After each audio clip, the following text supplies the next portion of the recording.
এগুলি কি আপনি সব এই তুলতেছেন নাকি? আরে বাবা, কামটা করছেন কি? এক গাদা তুলছেন, কাম তো বিশাল কাম করে ফেলেছেন।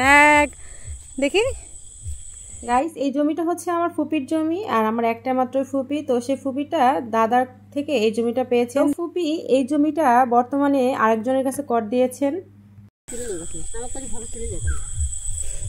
এটা গাজর তোলারই নাকি? যেটা ওই যেটা ওটা, হ্যাঁ তুলেন তুলেন।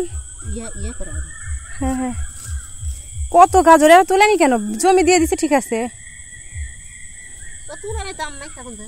ও এখন তো দাম আছে অনেক। বোকা নাকি? কত গাজর কি করবেন এত গাজর দিয়ে? আপনি বেচবেন? হ্যাঁ,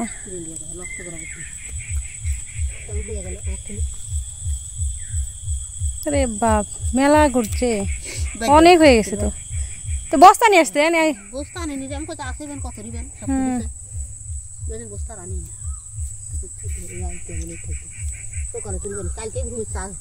কালকে চার্জ দিবে? ওরে এখানে তো দিচ্ছে অনেকগুলো হলো দেখতেছি।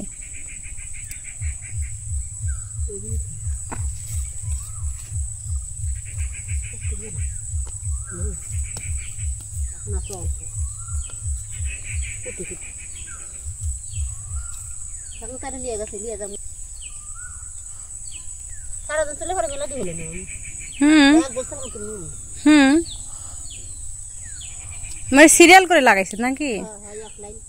লাইন লাইন করে, এর জন্য কি হয়েছে আর কি। মানুষ শহরে এগুলো পায় না, আর আপনারা দেখেন কত সুন্দর মতো সবকিছুই করতে পারতেছেন। আর এদিকে মানুষের লোক মানে নষ্ট হচ্ছে, খাওয়ার মানুষ নাই।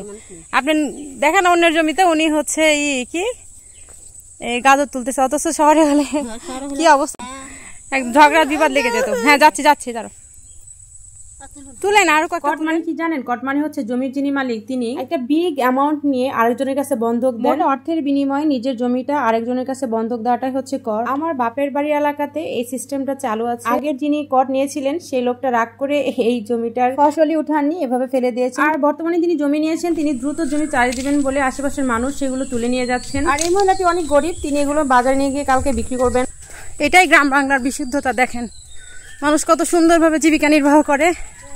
এখানে সেখানে শাক সবজি ফল পাতা পুঁতি সংগ্রহ করে কি সুন্দর মতো। না, কোনো কিছুর অভাব নাই তো।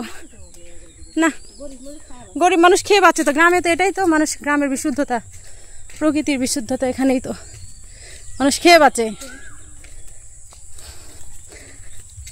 আপনি অবশ্যই কালকে সকাল সকাল আসলে আরো কয়েকটা তুলতে পারবেন। তো গাইস, ভিডিওটি কেমন লাগলো অবশ্যই কমেন্টে জানাবেন। সেই সাথে আমার ভিডিওগুলো যদি আপনাদের ভালো লেগে থাকে অবশ্যই আমার চ্যানেলটি সাবস্ক্রাইব করে দিবেন। তো ঠিক আছে, আজকে পর্যন্তই। আল্লাহ হাফেজ, আসসালামু আলাইকুম।